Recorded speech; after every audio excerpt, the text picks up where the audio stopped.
السلام عليكم ورحمة الله وبركاته نحمده ونصلي على رسوله الكريم أما بعد أعوذ بالله من الشيطان الرجيم بسم الله الرحمن الرحيم அல்லாஹ்வுடைய மாபெரும் கிருபையால் ஒரு உன்னதமான குர்பானி என்கிற கடமையை நிறைவேற்றுவதற்கு நாம் தயாராகி கொண்டிருக்கிறோம். கண்ணியமானவர்களே, இந்த குர்பானி கடமை என்பது மிக மிகவும் கவனத்தோடும் பேணுதலோடும் நிறைவேற்றப்பட வேண்டிய கடமை. சில நேரங்களில் நம்முடைய கவனக்குறைவால் அந்த அமலில் குறைகள் ஏற்பட்டு விடலாம்.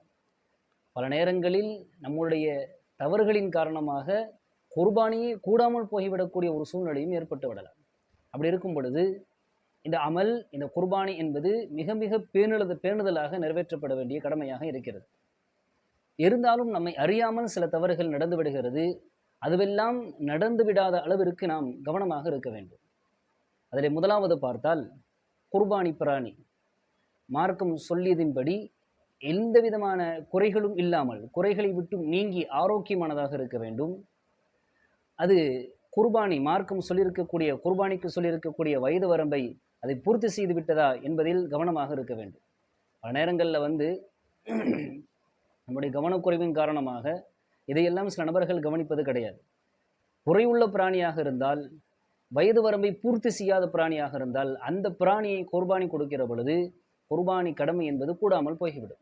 இப்போ முதலாவது இந்த தவறு என்பது நடக்காமல் இருப்பதை பார்த்து கொள்ள வேண்டும்.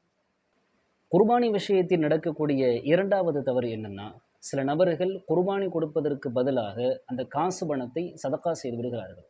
ஒரு விஷயத்தை புரிஞ்சுக்கிறணும், குர்பானி கடமையாகிவிட்டால் குர்பானியைத்தான் நிறைவேற்ற வேண்டும். குர்பானியை தவிர்த்து நீங்கள் அதற்கு பகரமாக நீங்கள் சதக்கா செய்தாலோ அல்லது அந்த பணத்தை வேறு ஏதாவது நல்ல காரியங்களில் செலவழித்தாலோ குர்பானி கடமை என்பது அவரை விட்டும் நீங்காது. அவர் குர்பானி கொடுக்காதவரை போலத்தான்.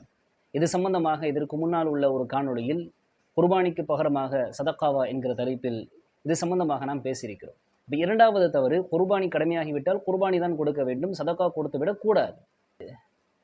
மூன்றாவது நடக்கக்கூடிய தவறு எதுவென்று பார்த்தால், சிலர் நினைத்து கொண்டிருக்கிறார்கள் குர்பானி என்பது ஆயுளில் ஒரு தடவை தான். ஒரு கூட்டம் ஜக்காத்து என்பது ஆயுளில் ஒரு தடவை தான், வருஷம் வருஷம் கொடுக்க தேவையில்லைன்னு கிளம்பிச்சா இல்லையா, அது மாதிரி சில நபர்கள் குர்பானி என்பது ஆயுள் ஒரு தடவை கொடுத்தா முடிஞ்சிருச்சு கடமை அப்படின்னு நினச்சிக்கிறாங்க. இல்லை, குர்பானி என்பது ஒவ்வொரு வருடமும் வசதி வாய்ப்பு இருக்கும் பொழுது அவர் மீது கடமையாகிவிடும். அவர் ஒவ்வொரு வருடமும் அந்த கடமையை நிறைவேற்ற வேண்டும். மாறாக ஆயுள்ல ஒரு தடவை கொடுத்துட்டு சும்மா இருந்துடக்கூடாது. இது குர்பானியில் நடக்கக்கூடிய மூன்றாவது தவறு. குர்பானியில் நடக்கக்கூடிய நான்காவது தவறு எதுவென்று பார்த்தால், சில நபர்கள் என்ன செய்கிறாங்கன்னா, ஒவ்வொரு வருஷமும் ஒவ்வொரு ஆளுக்கு குடும்பத்தில் ஒரு வருஷம் இவர் மீது கடமையாக இருக்குது அப்படின்னு சொன்னால், இவருடைய கடமை ஒரு வருஷம் நிறைவேற்றினார் அப்படின்னா, அதற்கு அடுத்த வருஷம் பிள்ளைகளுக்காக, அதற்கு அடுத்த வருஷம் மனைவிக்காக, அதற்கு அடுத்த வருஷம் பெற்றோர்களுக்காக, இப்படி சில நபர்கள் குர்பானி கடமையை ஒவ்வொரு வருடமும் ஒவ்வொருவருக்காக வேண்டி நிறைவேற்றுகிறார்கள். இதுவும் மிகப்பெரிய ஒரு தவறு. முதல்ல குர்பானி யார் மீது கடமையாக இருக்கிறதோ அவர் அந்த கடமையை நிறைவேற்ற வேண்டும். அதற்கு பின்னால் தன் மீது கடமையாக இருக்கக்கூடிய அந்த குர்பானி கடமையை நிறைவேற்றுவதற்கு பின்னால் வசதி இருந்தால் மற்றவர்களுக்கு தாராளமாக நன்மையை நாடி குர்பானி கொடுக்கலாம். இப்போ முதல் விஷயம், தன் மீது கடமையாக இருக்கக்கூடிய குர்பானியை அவர் முதலில் நிறைவேற்ற வேண்டும். இப்போ இந்த நான்காவது தவறு நடக்க விடாமல் பார்த்து கொள்ள வேண்டும்.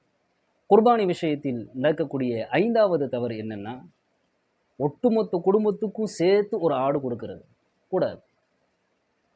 ஒரு ஆடு என்பது ஒரு நபருக்குத்தான் பொதுமாகும். மாட்டிலும் ஒட்டகத்திலும் தான் 7 நபர்கள் வரை மார்க்கம் கூட்டு சேர்வதற்கு அனுமதி வழங்கியிருக்கிறது. இப்போ ஒரு ஆடு என்பது ஒரு நபருக்குத்தான். ஒட்டுமொத்தமாக ஒருத்தர் ஒரு ஆடை ஒட்டுமொத்த குடும்பத்துக்கும் கொடுத்தார் அப்படின்னு சொன்னால் ஒட்டுமொத்த குர்பானியும் நிறைவேறாமல் போய்விடும்.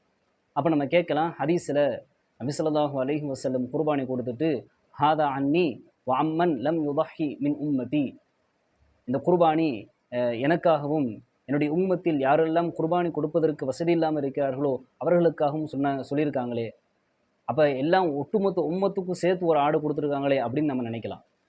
முதல்ல இந்த ஹதீஸுக்கான விளக்கத்தை முதல்ல புரிஞ்சுக்கிறோம். இங்கே பெருமானார் ஸல்லல்லாஹு அலைஹி வஸல்லம் கடமையில் கூட்டாக்கவில்லை. குர்பானி என்கிற கடமையில் யாரையும் கூட்டாக்கவில்லை. நன்மையில் தான் ஒட்டுமொத்த உம்மத்தையும் கூட்டாக்கியிருக்காங்க. உம்மத்து என்று சொன்னால் இதற்கு முன்னால் வாழ்ந்து மௌத்தானவர்களும் வருவார்கள், ஹயாத்தாக இருப்பவர்களும் வருவார்கள், இனிமேல் கியாமத்து வரைக்கும் வரக்கூடியவர்களும் வருவார்கள். அப்போ ஒட்டுமொத்த உம்மத்துக்கு ஒரு ஆடுனா அது எப்படி? அது பெருமானா ஸல்லல்லாஹு அலைஹி வஸல்லம் இங்கே கடமையில் யாரையும் கூட்டாக்கவில்லை, நன்மையில் தான் கூட்டாக்கி இருக்கிறார்கள் என்கிற விளக்கத்தை இந்த ஹதீஸ்கலை வல்லுநர்கள் இந்த ஹதீஸிற்கு விளக்கம் சொல்வார்கள். அப்போ ஒரு ஆடு என்பது ஒரு நபருக்கு தான், ஒட்டுமொத்த குடும்பத்துக்கும் கிடையாது. அப்போ ஒரு ஆடை ஒட்டுமொத்த குடும்பத்துக்கும் ஒருத்தர் கொடுக்குறாருன்னா மொத்த குர்பானியும் கூடாமல் போய்விடும். இந்த தவறும் நடக்க விடாமல் பார்த்து கொள்ள வேண்டும். குர்பானி விஷயத்தில் நடக்கிற 6வது தவறு, ஈது பெருநாள் தொழுகை முடித்ததற்கு பின்னால் தான் குர்பானி கொடுக்கணும். இவர் யார் மீது குர்பானி கடமையாகி இருக்கிறதோ அவர் குர்பானி ஈது பெருநாள் தொழுகையை நிறைவேற்றியதற்கு பின்னால் தான் குர்பானியை அறுக்கணும். அவர் ஈது பெருநாள் தொழுகையே தொழுவதற்கு முன்னால் அறுத்தால் ஸல்லல்லாஹு அலைஹி வஸல்லம் சொன்னாங்க, யார் தொழுகைக்கு முன்பாக அறுப்பாரோ ஃபக்கத் தபஹ லினஃப்ஸிஹி, அவர் தனக்காக வேண்டி அறுத்து கொண்டார். அதாவது அது குர்பானியுடைய கடமையில் வராது, அது மற்ற நாட்களில் இறைச்சிக்காக வேண்டி அறுக்கப்பட்ட பிராணியைப் போல ஆகிவிடும். யார் தொழுகையை முடித்ததற்கு பின்னால் குர்பானி கொடுக்கிறார்களோ அவர்தான் ஃபக்கது தம்ம நுசுக்கஹு, அவர் குர்பானி கடமையை பரிபூர்ணப்படுத்தியிருக்கிறார். வாசாப சுன்னத்தல் முஸ்லிமீன், அவர் முஸ்லிம்களுடைய நடைமுறையை அடைந்திருக்கிறார் என்று பெருமானார் ஸல்லல்லாஹு அலைஹி வஸல்லம் அவர்கள் சொல்வார்கள். ஆக தொழுகைக்கு முன்பாக குர்பானி பிராணியை அறுத்து விடக்கூடாது. ஒருத்தர் தொழுகைக்கு முன்பாக அறுத்துட்டார் அப்படின்னு சொன்னால் அவர் வேறொரு பிராணியை வாங்கி குர்பானி கொடுக்க வேண்டும். இந்த தவறும் நடந்து விடாமல் பார்த்து கொள்ள வேண்டும். குர்பானி விஷயத்தில் நடக்கிற 7வது தவறு என்னென்னா, குர்பானி என்பது அல்லாஹுடைய அடையாள சின்னம். அல்லாஹ் கண்ணியப்படுத்தியிருக்கிறான், கண்ணியப்படுத்த வேண்டும் என்று நமக்கு கட்டளையிட்டு இருக்கிறான். பொதுவாக அல்லாஹ் எதையெல்லாம் கண்ணியப்படுத்தியிருக்கிறானோ அதையெல்லாம் நாமும் கண்ணியப்படுத்துவது அவசியம். குர்பானி பிராணியை நாம் கண்ணியப்படுத்த வேண்டும், அதை துன்புறுத்தக்கூடாது. இன்றைக்கி நிறைய இடங்களில் பார்த்தீங்கன்னா குர்பானிக்கு வாங்கின ஆட்டை என்ன செய்கிறாங்கன்னா சண்டைக்கு விடுறது. சில நேரங்கள் என்ன ஆயிரும், அது மாதிரியாக சண்டைக்கு விடும் பொழுது அந்த பிராணியில் குறை ஏற்பட்டு விடும், கொம்பு உடைந்து விடும், ஏதாவது உடல் உறுப்புகள் சேதாரம் அடைந்து விடும். கடைசியில் அந்த பிராணி குர்பானி கொடுப்பதற்கு தகுதி இல்லாத பிராணியாக ஆகிவிடும். பல நேரங்களில் அதை பார்க்காம ஒருத்தர் குர்பானி கொடுத்தாருன்னா சட்டப்படி அந்த குர்பானி நிறைவேறவில்லை என்று தான் சொல்ல முடியும். அப்போ குர்பானி பிராணியை நாம் கண்ணியப்படுத்த வேண்டும், அதை உதாசீனப்படுத்தக்கூடாது. சில நேரங்கள் என்ன செய்கிறாங்கன்னா அந்த கறியை சாப்பிட்றதுக்கு கூட யோசிக்கிறாங்க. குர்பானி பிராணியினுடைய இறைச்சியை சாப்பிடுவதற்கு கூட யோசிக்கிறாங்க. நபி ஸல்லல்லாஹு அலைஹி வஸல்லம் அவர்கள் ஈது பெருநாளில் சாப்பிட்ட முதல் உணவு, அவங்களுடைய வயிற்றுக்குள் போன முதல் உணவு எதுனா குர்பானி பிராணியுடைய இறைச்சி. அப்போ அதை வெறுக்கக்கூடாது, குர்பானி இறைச்சியை வெறுக்கக்கூடாது. அப்போ இதுவெல்லாம் குர்பானியை கண்ணியப்படுத்தக்கூடிய பட்டியலில் வரிசையில் வரக்கூடியது. அப்போ இந்த தவறும் நடந்து விடாமல் பார்த்து கொள்ள வேண்டும். குர்பானி விஷயத்தில் நடக்கக்கூடிய 8வது தவறு, குர்பானி அறுத்து முடித்ததற்கு பின்னால் அந்த பிராணியுடைய தோல், அந்த தோலின் மூலமாக வரக்கூடிய அந்த பணத்தை சதக்கா செய்ய வேண்டும். அந்த பணம் என்பது முழுவதுமாக ஏழைகளுக்கு போய் சேர வேண்டிய பணம். நாம் என்ன செஞ்சிடக்கூடாது, அதை விற்று அந்த காசு பணத்தை நாம் பயன்படுத்திடக்கூடாது, அல்லது ஏழைகளை தவிர்த்து வேறு எதுவும் பயன்பாட்டிற்காக வேண்டி கொடுத்து விடக்கூடாது. யாருக்காவது கொடுக்குறோம்னா கூட அவர்கள் ஏழைகளாக இருக்க வேண்டும். அந்த அந்த அந்த பணம் என்பது முழுக்க ஏழைகளுக்கு போய் சேர வேண்டும். இது விஷயத்திலும் கவனமாக இருக்க வேண்டும். குர்பானி விஷயத்தில் நடக்கக்கூடிய 9வது தவறு எதுவென்று பார்த்தால், குர்பானி பிராணியுடைய இறைச்சியை விற்பது, குர்பானி இறைச்சியை கூலிக்காக கொடுப்பது. கறி வெட்ட வராரு அப்படின்னு சொன்னால் அவர் 2000 ரூபா கேட்டார்னா இவர் 1000 ரூபாயை கொடுத்துட்டு மிச்சம் 1000 ரூபாய்க்கு 4 காலையும் ஒரு தலையும் அல்லது குடலையும் போட்டு என்ன செஞ்சுக்கிறது, அந்த 1000 ரூபாயை சரி கட்டிக்கிறது. இதுவும் கூடாது. குர்பானி பிராணியுடைய இறைச்சி என்பது ஒன்று தமக்காக வேண்டி எடுத்துக்கொள்ளலாம், அதை மற்றவர்களுக்கு அன்பளிப்பு கொடுக்கலாம், சதக்கா கொடுக்கலாம். ஆனால் இதை தவிர்த்து இறைச்சி விற்பதோ கூலியாக கொடுப்பதோ இதுவெல்லாம் கூடாது. இதுவும் நடந்து விடாமல் பார்த்து கொள்ள வேண்டும். குர்பானி விஷயத்தில் நடக்கக்கூடிய 10வது தவறு எதுவென்று பார்த்தால், குர்பானியை அறுத்ததற்கு பின்னால் குர்பானியை நியத் செய்ய வேண்டும், நியத் செய்ததற்கு பிறகு குர்பானியை நியத் செய்ய வேண்டும். குர்பானியை அறுத்ததற்கு பின்னால் இரத்தம் முழுமையாக வெளியேறி முழுமையாக உயிர் பிரிந்ததற்கு பின்னால் இறைச்சி அது குளிர்ந்ததற்கு பின்னால் தான் அந்த பிராணியுடைய தோலை உரிக்க வேண்டும். இன்றைக்கி சில இடங்களில் பார்த்தீங்கன்னா அவசரமாக அறுத்த அந்த வேகத்திலேயே தோலை உரிக்கிறார்கள். இதுவும் மார்க்கம் தடை செய்திருக்கிறது. இந்த தவறும் நடந்து விடாமல் பார்த்து கொள்ள வேண்டும். அதே போன்று குர்பானி பிராணியில் சாப்பிடுவதற்கு ஹராமாக்கப்பட்ட உறுப்புகள் 7 உறுப்புகள் இருக்குது. அதை நாமளும் சாப்பிடக்கூடாது, மற்றவர்களுக்கு கொடுப்பதும் கூடாது, ஹராம். ஒன்று இரத்தம், 2வது கடலை, 3வது 2 விதர்கள், 4வது பித்தப்பை, 5வது சிறுநீர்ப்பை, 6வது ஆண்குறி, 7வது பெண்குறி. இந்த 7 உறுப்புகள் குர்பானி பிராணியில் மட்டுமல்ல, குர்பானி அல்லாமல் கறிக்காக வேண்டி அறுக்கப்படக்கூடிய அத்தனை பிராணிகளிலும் இந்த 7 உறுப்புகள் ஹராமாக்கப்பட்டு இருக்கிறது. இதையும் நாம் கவனத்தில் வைத்துக்கொள்ள வேண்டும்.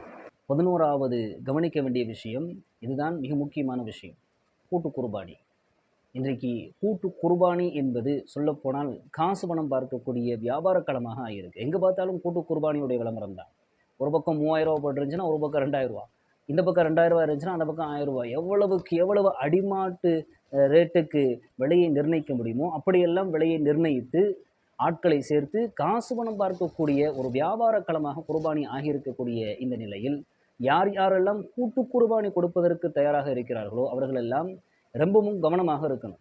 நமக்காக வேண்டி கொடுக்கப்படக்கூடிய நாம் கூட்டு சேர்ந்திருக்கக்கூடிய அந்த பிராணி அது குறைகள் இல்லாமல் இருக்கிறதா, நோய் இல்லாமல் இருக்கிறதா, ஆரோக்கியமாக இருக்கிறதா, அது வயது வரம்பை பூர்த்தி செய்திருக்கிறதா, கூட்டு சேர்ந்தவர்கள் எல்லோரும் சரிசமமாக பணம் கொடுத்திருக்கிறார்களா, அந்த பணம் எல்லாம் ஹலாலான பணமாக இருக்கிறதா, இறைச்சிகள் சரியான முறையில் பங்கிடப்படுகிறதா, பேணுதலாக ஷரியாத் முறைப்படி அந்த பிராணி அறுக்கப்படுகிறதா என்பதையெல்லாம் கவனத்தில் வைக்க வேண்டும்.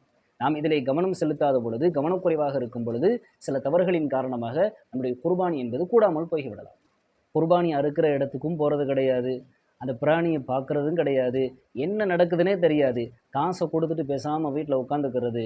வீடு தேடி கறி வந்தால் போதும், பக்கெட்டில் 5 கிலோ கறி வந்து சேர்ந்தால் போதும், அல்ஹம்துலில்லாஹ் நாங்கள் குர்பானியை நிறைவேற்றி விட்டோம். இது குர்பானியா?